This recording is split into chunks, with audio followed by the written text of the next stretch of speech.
nolosheena marka aan si dhab ah u fiirino waxaa noo muuqanaya waxyaabo badan oo aan waqti gelino haddana aan nooga soo bixin natiijadii aan ka filanaynay. waxyaabahaas way fara badan yihiin, balse muuqaalka waxaan kugu soo gudbin doonaa 6 waxyaabood oo aan mudnayn inaad waqti badan ku bixiso mar haddii natiijadu noqonayso mid adiga aan ku raali gelin doonin, sababi kartana inaad ka dhaxasho cuqdad iyo niyad jab saamaysa naftaada. qof kasta dhig booskiisa. nolosheena waxaa ku hareeraysan dad badan oo kala dabeecad duwan,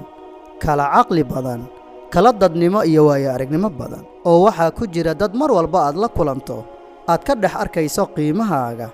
ku sharfa, ku haaya ixtiraam iyo qadarin, naftaadana kor u qaada marka aad la joogto iyo marka aad ka maqan tahayba. halka sidoo kale ay jiraan dad si kasta oo aad u wanaajiso aan fahmi karin wanaaggaaga, ku eedeeya,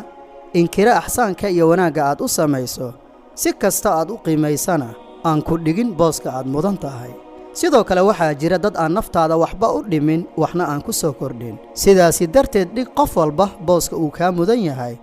oo hoos ha u dhigin qof kaa mudnaa inaad sare u qaaddo si aadan uga waayin wanaaggii iyo sharaftii uu kuu hayo qofkaasi. korna ha u qaadin qof aan kaa mutaysan si uusan kuugu kibrin adigana uu hoos kuu fiirin. oo xasuusnow xadiiskii nebigeenna sharafta badan ee Muxamed ibnu Cabdullaahi ibnu Cabdilmudallib sallallahu calayhi wasallam ee ahaa dejiya dadka booskooda. sidaasi darteed waqti ha ku bixin kala saaridda dadka, balse waxaad ku dadaashaa inaad dhigto qof kasta booska uu ku leeyahay agtaada. raaligelinta dadka oo dhan. hadaf kasta uu qofku doonayo inuu gaaro,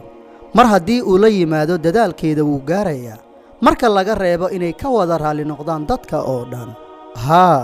marka laga reebo hadafka ah inay ka wada raali noqdaan dadka oo dhan, sababtoo ah raaligelinta dadka waa hadaf aan marnaba la gaari karin. si kastoo aad waqti u geliso dadka oo dhan inay kaa wada raali noqdaan, in aad cimrigaaga iyo waqtigaaga khasaarisa mooyee natiijo wanaagsan kama gaaraysid, waayo baahida dadka waa mid aan dhammaystirmayn si kastoo loo baahi tiro. waxaana caddayn u ah hadalkii xabiibkeennii Muxamed sallallahu calayhi wasallam ee ahaa, haddii ibnu aadamka uu lahaan lahaa tog dahab ah, waxa uu jeclaan lahaa inuu yeesho 2 tog oo dahab ah, afkiisana kama buuxsanto waxaan ciid ka ahayn, allana wuu u dembi dhaafi lahaa ciddii u toobad keenta. sidaasi darteed adiga ahaan waqti iyo dadaal badan ha ku bixin inay kaa wada raali noqdaan dadka oo dhan. alla ayaa ah midka keliya ee kaa mudan inaad har iyo habeen u dadaasho sida uu kaaga raali noqon lahaa. oo waxaad ogaataa, mar haddii alla weyne uu kaa raali noqdo, wuxuu adigana kaa raaligelin doonaa dadka oo dhan, gaar ahaan dadka wanaagsan. inta xunna korka kaama saarna. ha jilin nolosha si ay dadku kuu ammaanaan, kugu mashquulaan, ku hadal hayaan. ha u samayna waxyaabo aan dhabkaa ahayn si aysan u dhumin shakhsiyaddaada. casrigan lagu jiro waxay ku sirmeen in badan oo naga mid ah nolosha khiyaaliga ah ee lagu soo bandhigo baraha bulshada, kuwaasoo dhaawacay damiirkii iyo shakhsiyaddii ay lahaayeen qaar inaga mid ah, marka laga reebo inta alla weyne u naxariistay kana badbaadiyey inay ku sirmaan noloshaas khiyaaliga ah ee lagu sira dad badan oo naga mid ah. qanaacadu waa muhiim, inaad ku qanacdo muuqaaga, nimcooyinka aad haysato, una dadaasho inaad hantiso waxa kaa dhiman. sidaasi darteed ayaan ku leeyahay, ha jilin nolosha ee ka run sheeg dareenkaaga iyo qofnimadaada, oo xidhiir ha u jilin qof aadan qalbi iyo dareen u hayn. ha ballanqaadin ballan aadan oofin doonin, balse ku bixi waqtigaaga waxyaabaha dhabta kaa ah ee aad leedahay awood aad ku suurtagelin karto. qofna ha isla barbardhigin.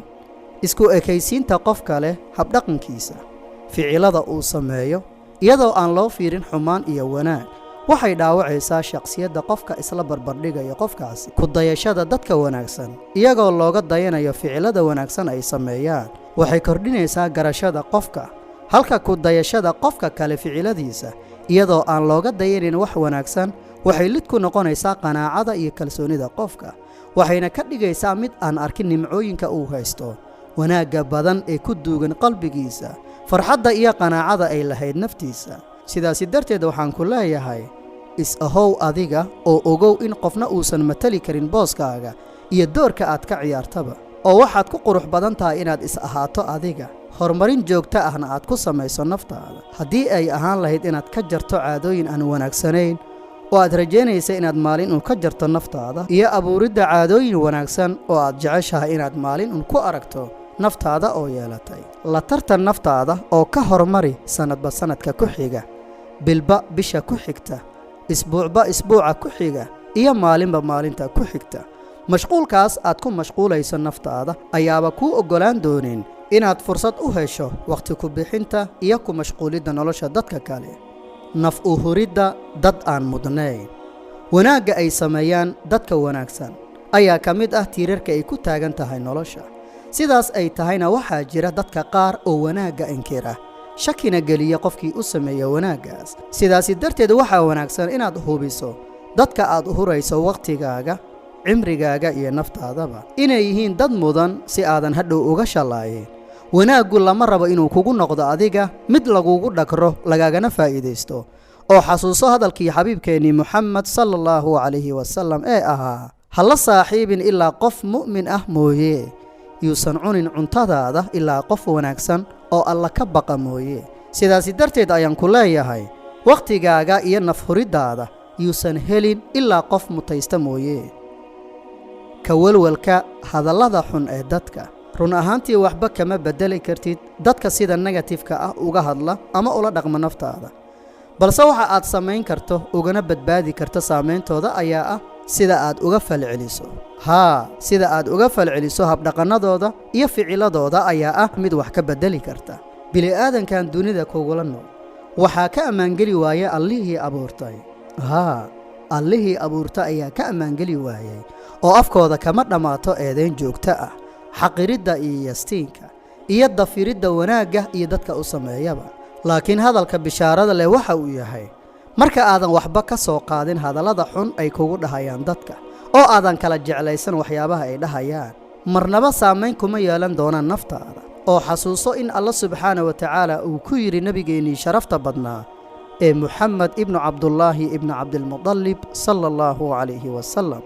markii alla uu ku yidhi cafiska qaado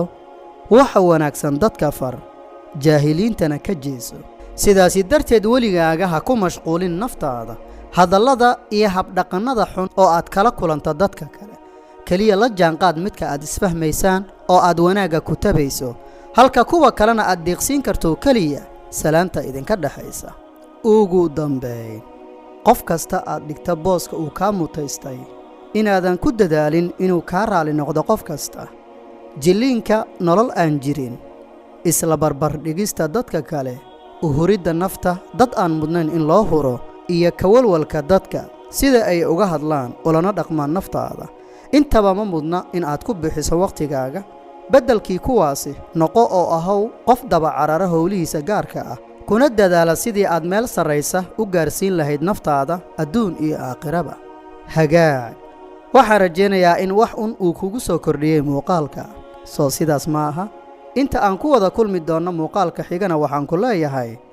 aad ayaad ugu mahadsan tahay daawashada muuqaalkan mahadsanid